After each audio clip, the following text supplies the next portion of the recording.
Good morning, beautiful people. I'm going to go to the barn. I cannot say. I don't know what it is. I'm fumbling over words this last 2 weeks. I don't know why. We're going to the barn, but first I want to show you something. My irises, oh my word, they're going crazy. There's about 14 of these plants here. There's 4 here, and then there's one that's got the bloom not open. And then there's a whole bunch of these others, this light color. It's like a blue, white with a lavender tinge. And then these, oh my gosh, I remember these. There's 2 of them at the same time. They're going to be a very dark purple color. There's 14. I can't believe it. The most I've ever had is 7. Boy, I tell you what, poop is magic. Chicken poop is magic. I top dressed this with barn shavings over the winter, and when I raked it off, they were already coming up and they spread, and oh my gosh, I've got 14 blooming that I can count anyway. Well, let's go on in the garden here. I hope I don't make you seasick. I bought a gimbal, but I swear to God, I cannot use that. It's, my phone's too heavy for it.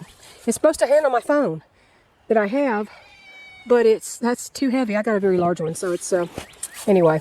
But yeah, these are going to be so beautiful. All right, in spite of the fact that this is a garden of violets, this is going to be the pepper garden. It's going to be a pepper garden. My marshmallow plant came back. This first tub is marshmallow plant. Evening primrose.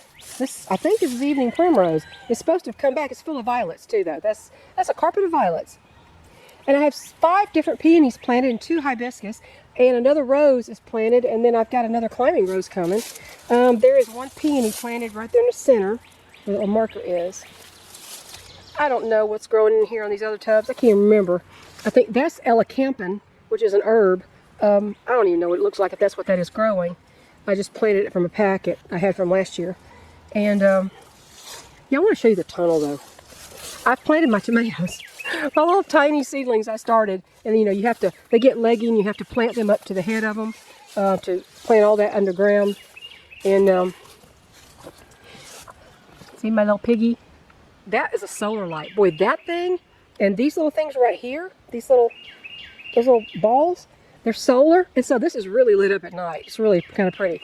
I put a trellis down the center of this, but right here at the base of these arches, I've got some indeterminate tomatoes planted. I got yellow pear tomato, and these first 2, and then the next one are, let me see, is this one?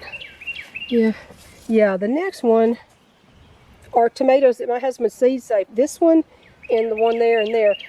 I've got the stick that says Walmart tomatoes. It's a beefsteak we got at Walmart. And he just got the seeds and planted them wet. And then they grew. These got leggy and I planted them really deep. There's an Oregon Spring on the end over here. Let's see, there's 2 of them. Actually, they don't look like anything. I had to plant the stem way down, like I said. But this is Oregon Spring from a 2017 packet, I think. And all of these right here, Ace 55s. Ace 55 tomatoes all along here.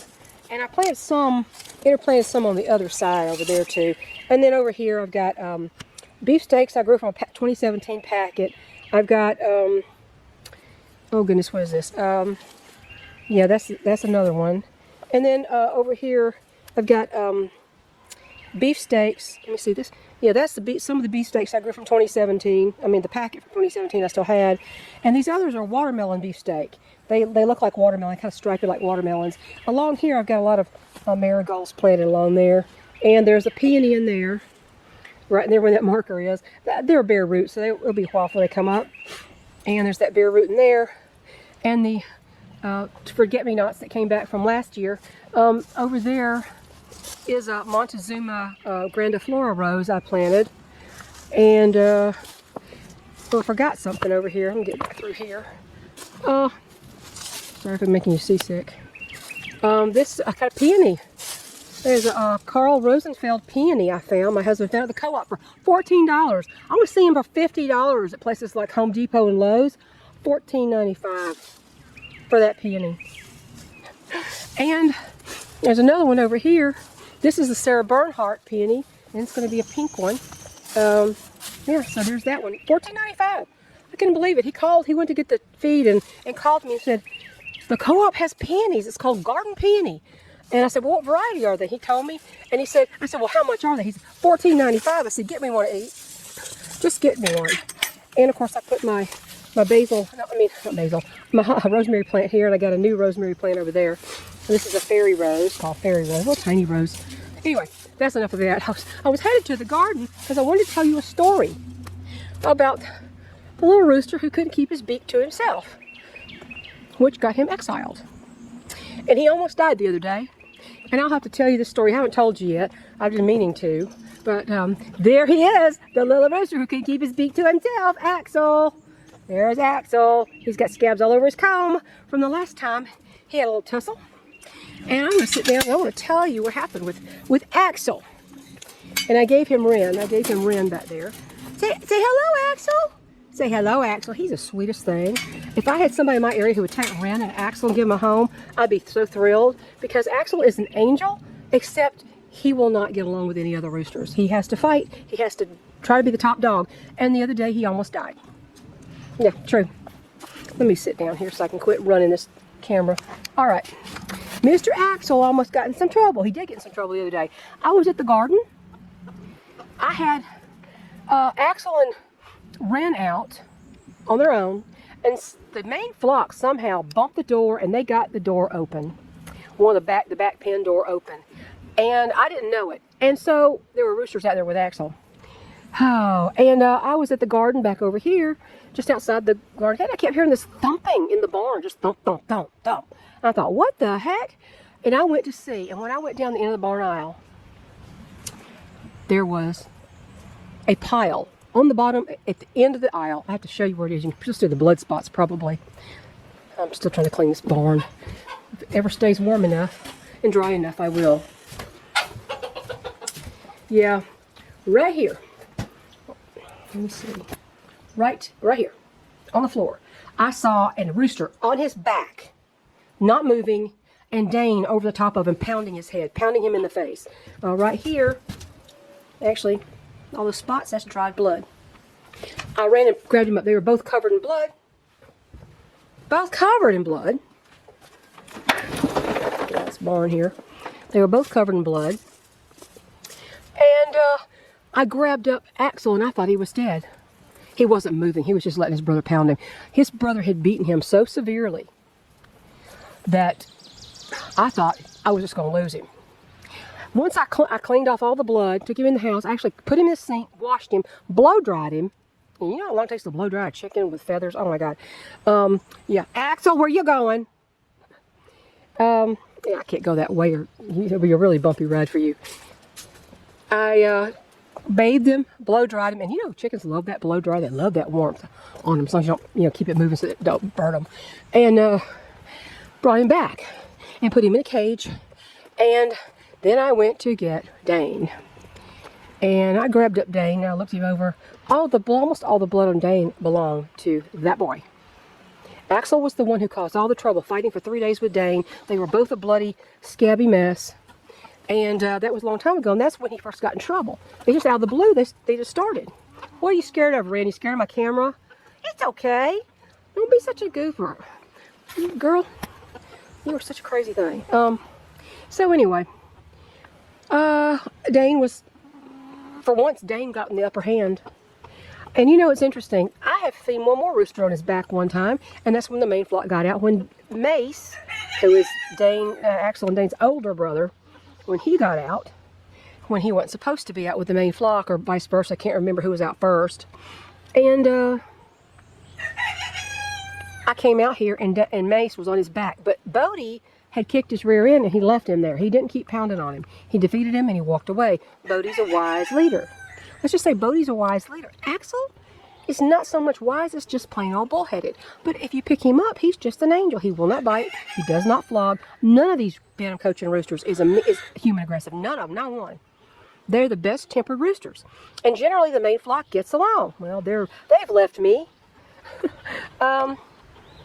Anyway, I'm going to go show you. Let me show you Juliet's feathers. Juliet was naked. She blew all her feathers. She was so cold. Where's Julie? Let me see if I can get you down here. Julie, I'll see if I can get you. Julie, come back here. She's really skinny, but she's got her feathers. She's got this caramel color, white and this caramel color. She's getting back in. And that's my special girl right there. That's Raina up on the roost. She's such a doll. That's a smart girl right there. She's a sweetie pie. Anyway, there's the crazies. I know. I hear you. Good grief. Say hello, pretty Raina. You're so pretty. Look at you. Look at you. Hi, Raina. Hi, Raina.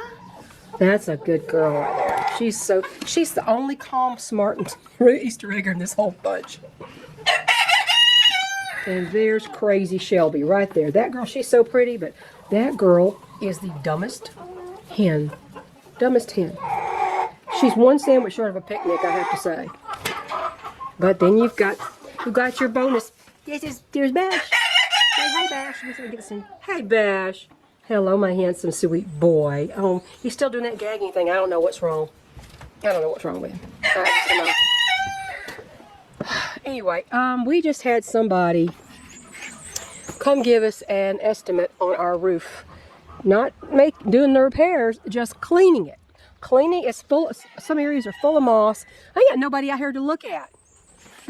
Look at that. There, dogwood tree. There's a dogwood tree.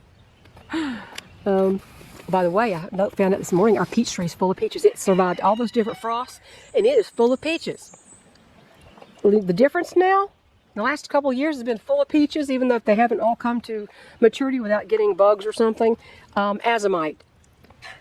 Get a bag of azomite at your county co-op or Walmart or whatever. You can find any azomite. It's just a basic bunch of trace minerals, kind of like diatomaceous earth. It's a lot of trace minerals and vitamins and stuff like that. And that's all I did. I didn't put any fungicide. I didn't put any poisons on it at all. And it's full of peaches. Hey, Axel. I feel like I'm saying Axel like it's baby talk. Axel, come here, Axel. You want to show about your new scabs? You're lucky to be alive, buddy. You are lucky to be alive. That is no joke. Dane wasn't going to stop. Bodie, being a 3-year-old wise rooster, he stopped with Mace. And they've gotten out actually only 2 times after that. And they just stayed separated. No big fights anymore. Mace learned his lesson. Axel has a hard time learning his lesson. But hopefully, I keep hoping that beating he just took from Dane, Mr. Mile-Mater Dane, I hope the beating he took would have mellowed him out, but I have my doubts. Because some roosters are just smarter than others. I don't know. Actually, Axel has the heart of a leader, and he wants to be the leader. And most of the roosters won't even fight him anymore. They won't. And they just won't. He's bullied Bodie, believe it or not. Bodie, of all the runs that are going, have nothing to do with him. Gunner, Forrest, Magnus, he's fought all of them. He's fought every single one of those. And none of them want to fight him anymore. And Dane finally grew a pair and went after his brother and decided he wasn't taking it. And he pounded him really good. So this is the only thing about this. I mean, I love my roosters, but I'm not having any more of these roosters anymore, these Bantam Cochins anymore. Fine-tempered, don't get me wrong. Beautiful temperament as far as people go. And very sweet and very personable. And Magnus even wants me to pick him up. He'll actually ask me to pick him up and hold him. The rooster's real. Even Bash will do that, but that's rare. That's so rare. But yeah, are you a big baby, Axel? Axel won't ask to be picked up, but he's okay once I pick him up and start talking to him. If I talk to him quietly, he calms right down. Axel, I wish you could have somebody else, and I hate to punish Ren by giving her to you, but that's the way it goes. I can't have him be alone, and nobody wants him. I put him up as a pair on the yard sale thing. You know, the kind of stealth rehoming thing that they do because you can't sell animals on Facebook. Because I belong to a chicken swap group or chicken information group, whatever it's called, just so I can sell hatching eggs if I have them or extra chicks if I have them. And I was going to give this pair away and nobody wants them. So I guess Bantam Cochins are just too common. When I had the super high quality Barred Plymouth Rocks, I put a dozen eggs up for auction, hatching eggs, and I got $50 for each of those. 50. That's how beautiful those birds are.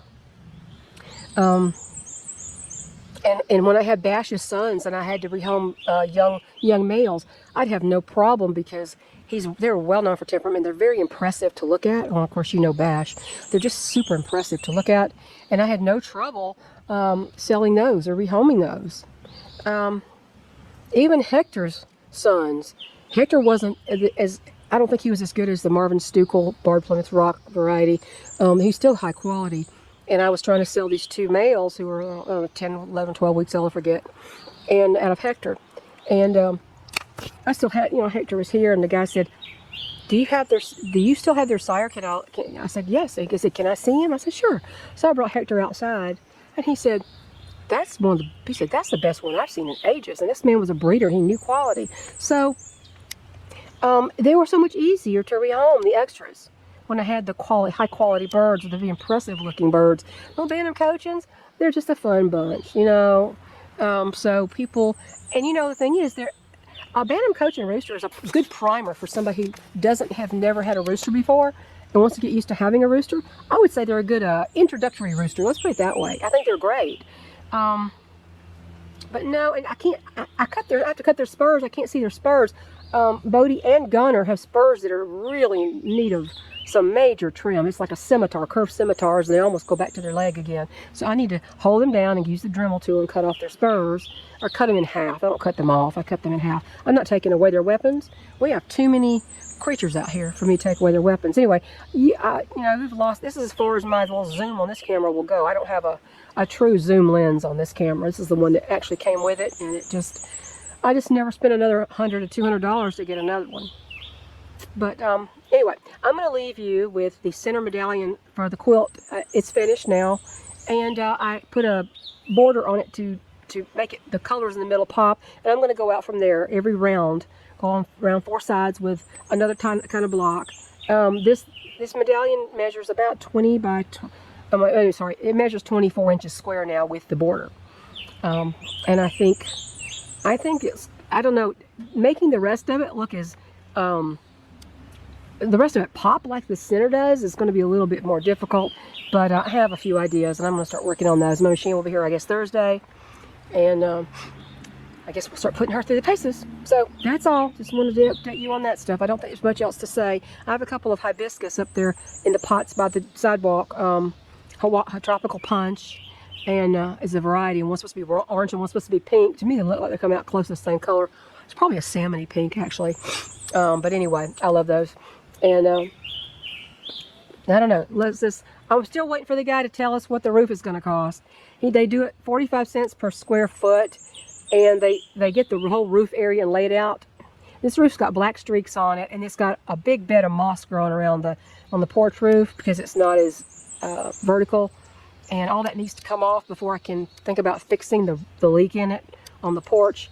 I don't even know. My husband's like, I think it's going to cost $1,000 or more. I said, well, I hope not. The Angie's List thing. Angie says the average in this year's prices is between $400 something and $600 something dollars, with a low of 150 and a high of 1,000. And I'm thinking, with the area on our roof, it's going to be probably more like close to 1,000. I don't know. I'll be happy if it's not over that. But I said, honey, it's got to be done. We have a bunch of stuff that has to be done that's not fun to spend money on. The heat pump, check. Moss removal on the roof, soon to be a check. We just don't know how much it's going to cost yet. He sent a drone up there. He sent a drone up to look at it. I thought, I got to get me a drone. One just to watch my property down the hill where I can't see good from the house. Considering all the squatters and the invaders we've had over the last 4 years. Yeah. So, somebody approached me and said, we'll send you a free drone if you will use it and put a review up on Amazon, review it for us on Amazon. I said, well, I don't belong to Amazon. So they didn't want, I said, you may not want to do that. I said, I'd be happy to have it, but you may not want me to do that because the only place I'm going to review it's going to be on YouTube. And I don't belong to Amazon, and I don't belong to Facebook and all that. So I didn't get the drone. I didn't get the free drone. But it would be a good idea for property security, I do think. After seeing this guy operate this one, I think this is pretty darn cool. However, it would only be used on my property. Unlike some other people, I'm not going to try to spy on everybody else with a drone.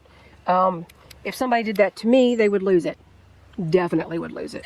Sorry, that is private property. When you go to the window level, when you get down where you can hover over somebody's head on their own property, you're violating private property. I don't care what they say. That's not the airspace. That is my space. So, but I still would like a drone. What do you think? You think I should get a little drone to check on my property down there from time to time? I mean, if you think about it, if you encountered squatters or trespassers, you know, you might be in danger. Even if you go armed, you don't know what you're going to encounter. So it might be safer to send a drone down there to take a look from time to time. I don't know. Anyway, I'm going to let you go. I just want to show you my irises. I'm so happy about my iris increase. And I did start my gardens here. And I got bell peppers I need to plant. But usually wait till that's really, you know, a little bit hotter before you plant the bell peppers. If they start dying on me, I will. I got some purple beauties, and I got some cubanelles that we seed saved from, and a new packet of them too. So I got cubanelles. They're really nice bell pepper, green bell pepper. Anyway, check y'all out later. Sorry that Axel wouldn't stay around. But yeah, that was the story of the little rooster who couldn't keep his beak to himself. He paid for that dearly. Catch y'all later.